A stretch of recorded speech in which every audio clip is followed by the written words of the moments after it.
నిఫ్టీలో గనక మనం చూసినట్లయితే నిఫ్టీ యొక్క మ్యూచువల్ ఇండెక్స్ లో ఉన్న టోటల్ ఇన్వెస్ట్మెంట్ ఎంత ఉందో మార్కెట్ క్యాపిటలైజేషన్ చూస్తే అందులో 90% డబ్బులు ఉన్న కంపెనీలు ఇప్పటికి కూడా తక్కువ ధరల్లో ట్రేడ్ అవుతున్నాయి. వాటికి ఉన్న పనితీరు ప్రకారం ఉండవలసిన రేటు కన్నా కూడా ఇంకా తక్కువలో ట్రేడ్ అవుతున్నాయి. అందువల్ల అపారమైన అవకాశాలు ఉన్నాయి.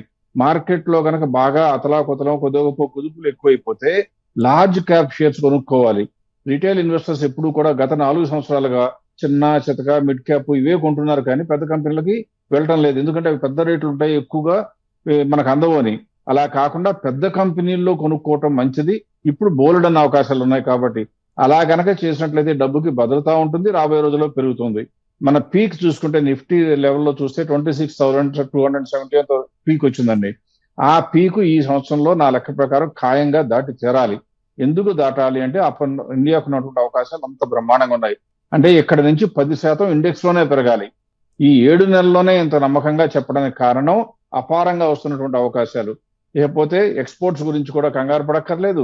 ఇప్పుడు వరకు చైనా నుంచో లేదా అమెరికా నుంచో ఆ డిఫెన్స్ ఆర్మ్స్ కొనుక్కుందాం అనుకున్న ఆఫ్రికా కంట్రీలో ప్రతి కంట్రీ కూడా మన ఇండియా పాక్ వార్ పుణ్యం అని ఇండియన్ ఆర్మ్స్ కొనుక్కోవడానికి తయారవుతున్నారు.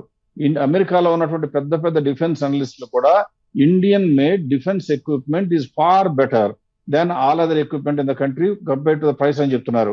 అందువల్ల మన బ్రహ్మోస్ మిసైల్ అవనివ్వండి, ఆకాశ్ మిసైల్స్ అవనివ్వండి, ఇంకా రకరకాలైనటువంటి ఇమ్యునిషన్ కానివ్వండి, వీటన్నిటికీ వచ్చేటువంటి అవకాశాలతో ఎక్స్పోర్ట్స్ పెరగక తప్పదు. రెండవది, మన దేశం మేజర్ గా ఇంపోర్ట్ చేసుకుంటుంది క్రూడ్ ఆయిల్. ఆ క్రూడ్ ఆయిల్ మీద డిపెండెన్స్ తగ్గడానికి మనం సోలార్ ప్రొడక్షన్, ఎలక్ట్రిసిటీ ప్రొడక్షన్ ఎంత ఎక్కువ చేస్తామో తెలుసు. దీని మూలంగా రాబోయే 10-20 సంవత్సరాల్లో కనుక క్రూడ్ ఆయిల్ మీద డిపెండెన్స్ తగ్గితే ఈ లోపల అమెరికా ప్రభ తగ్గక తప్పదు. ఎందుకంటే అమెరికా సౌదీ అరేబియాతో అరేంజ్మెంట్ చేసుకుని క్రూడ్ ఆయిల్ ని డాలర్లోనే కోట్ చేయాలని ప్రపంచం మొత్తం మీద ఒక ఆంక్ష వృద్ధింది కాబట్టి మనకి డాలర్లు కావాలి, మనకి క్రూడ్ కావాలి కాబట్టి. ఎప్పుడైతే అలా కాకుండా రూపాయల్లోనో లేదా వేరొక కరెన్సీలో కొనుక్కోవడానికి అవకాశం అంటూ మనకు వచ్చిందంటే డాలర్లు అక్కర్లేదు, మన ఇండియా కరెన్సీ కూడా పెరుగుతుంది. ఇండియన్ కరెన్సీ పెరగటం మంచిదా అంటే అందరం అనుకుంటాం సెంటిమెంటల్ గా రూపాయి పెరిగితే మంచిదని. కానీ మన కంట్రీకి ఎక్స్పోర్ట్స్ లో నష్టం. రూపాయి కనుక పెరిగితే మన ఎక్స్పోర్టర్స్ అందరూ కూడా నష్టపోతారు. కాబట్టి కొద్దిగా గొప్ప బ్యాలెన్స్ చేసుకుంటూ డాలర్ తగ్గితే మనము తగ్గిస్తాం, డాలర్ పెరిగితే మనము పెరుగుతాం. కానీ తెలిసే కావాలని చేయం. అందుకే ట్రంప్ అంటూ ఉంటారు చైనా ఇండియా కూడా కొంతవరకు కరెన్సీ మ్యానిపులేట్ చేస్తాయి అంటారు. మ్యానిపులేట్ చేస్తారు అంటే మీరు చేసిన మ్యానిపులేషన్ మూలంగా మనం చేయవలసి వస్తుంది, ప్రపంచం అంతా చేయవలసి వస్తుంది. అందువల్ల డాలర్ కు ఎదురుగా రూపాయి బలపడక తప్పదు. వీక్ అయ్యే అవకాశాలు బాగా తక్కువ అని చెప్పొచ్చు.